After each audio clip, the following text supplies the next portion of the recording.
Hey there, and welcome to another episode of Mr. Bench's Book Reviews. What is in the box today? Clickety, clackety. It's upside down, but we can probably turn it over. It is Frog and Toad Storybook Treasury, another one in the series. So, which story should we do today? Well, we did those. Let's do Frog and Toad Are Friends. Is the book it's from, and it's called The Letter. The Letter. Well, I'll find out if it's a letter like A or B or C, or a letter like something you write, like something you pen, like some correspondence.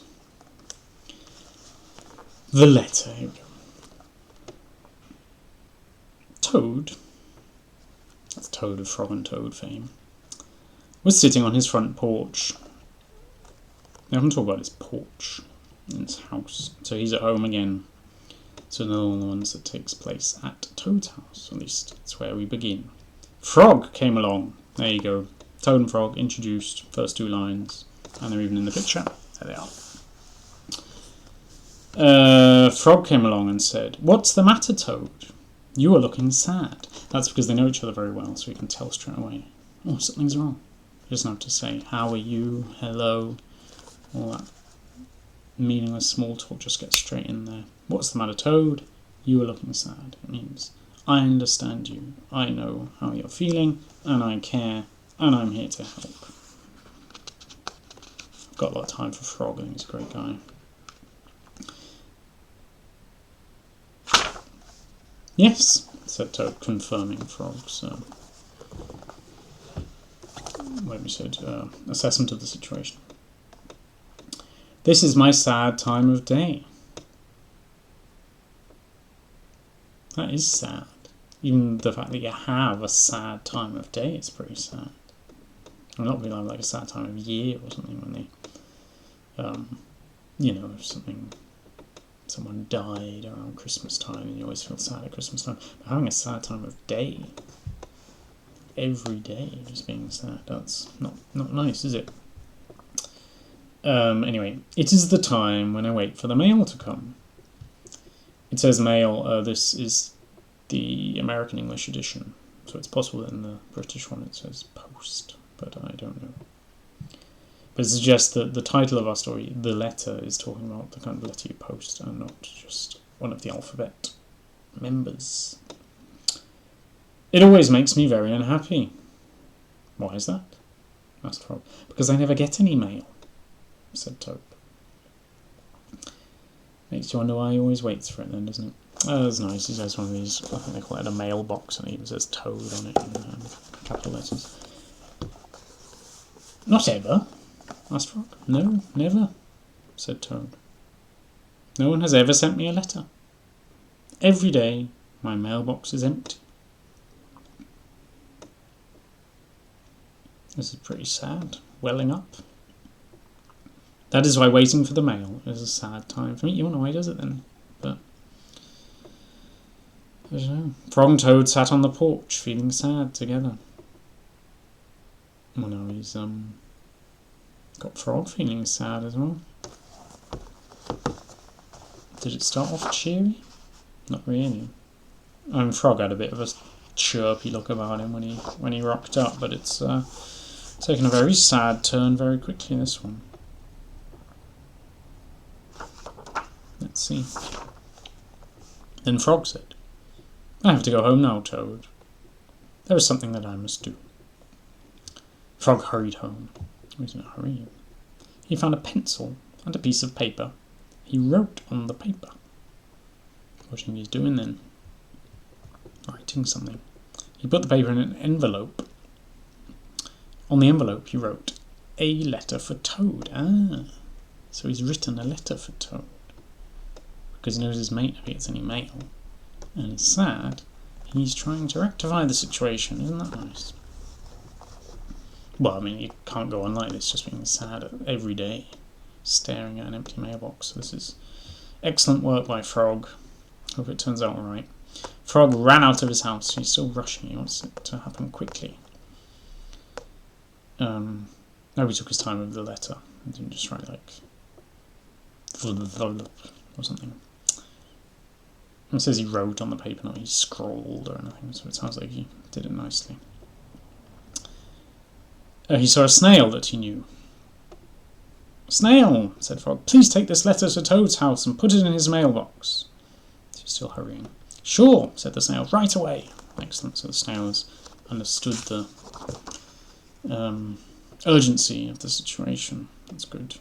The snail looks quite happy about it. Then Frog ran back to Toad's house, still running. Toad was in bed, taking a nap. Well, that must be a happier time of day for him. I think he likes naps, rather than just being sad. "Toad," said Frog, "I think you should get up. Wait for the mail some more." That's a very controversial suggestion. That always makes him sad. "No," said Toad, well, I can understand. "I'm tired of waiting for the mail." Tired there probably just means fed up, even though he's in bed, napping. So maybe it is also exhausting, draining, emotionally. And they just feel wiped out, go back to bed. So yeah, maybe tired is serving a double purpose in that sense. Kind of. Frog looked out of the window at Toad's mailbox. The snail was not there yet. Well, snails are notoriously slow, particularly in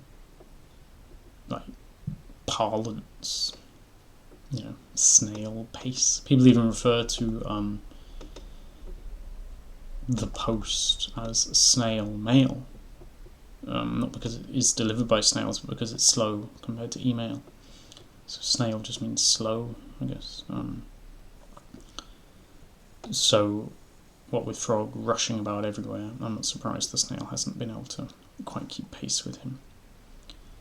The snail was not there. "Toad," said Frog, "you never know when someone may send you a letter." I'm reading this a bit more quickly because I'm feeling the haste and urgency of Frog's actions and words, but it's not actually written any differently. "No," said Toad. "I do not think anyone will ever send me a letter." I mean, if he did just decide he was never going to get a letter, put a line under it, stop waiting for the mail every day, then that would probably be a good step towards a happier life. But if he just doesn't think and he can't quite let go, then maybe, that's not perfect. Let's see. Frog looked out of the window. He's looking a bit nervous now. The snail was not there yet. "But Toad," said Frog, "someone may send you a letter today." "Don't be silly," said Toad. I mean, this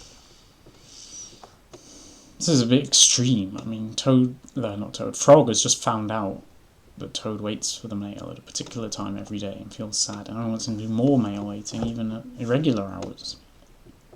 So I can understand Toad's resistance. "Don't be silly," said Toad. "No one has ever sent me a letter before, and no one will send me a letter today."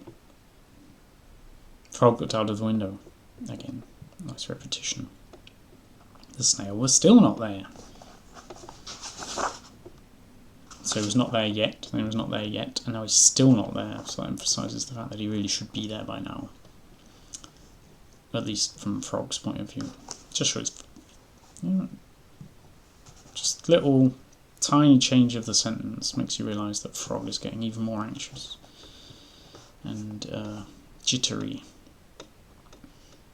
And even Toad noticed now as, "Frog, why do you keep looking out of the window?" asked Toad.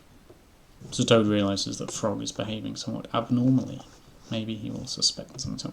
"Because now I am waiting for the mail," said Frog. "But there will not be any," said Toad.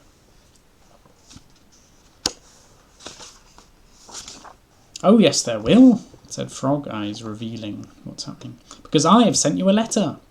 "You have?" said Toad. "What did you write in the letter?"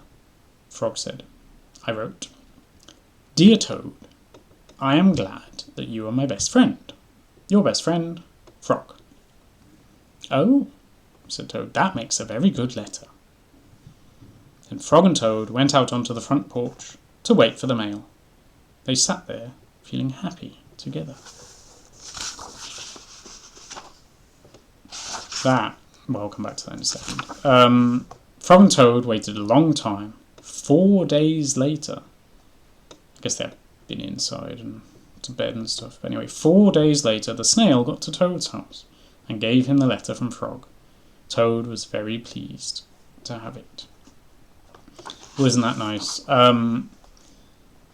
You really have to. I just wanted to emphasise this on like the second page. Sorry about that, slight wobble. I was just saying on the second page you had them both on the porch, and it says quite clearly Frog and Toad sat on the porch feeling sad together, and then on almost the last page, same situation, but they're smiling. There they are, and it says they sat there.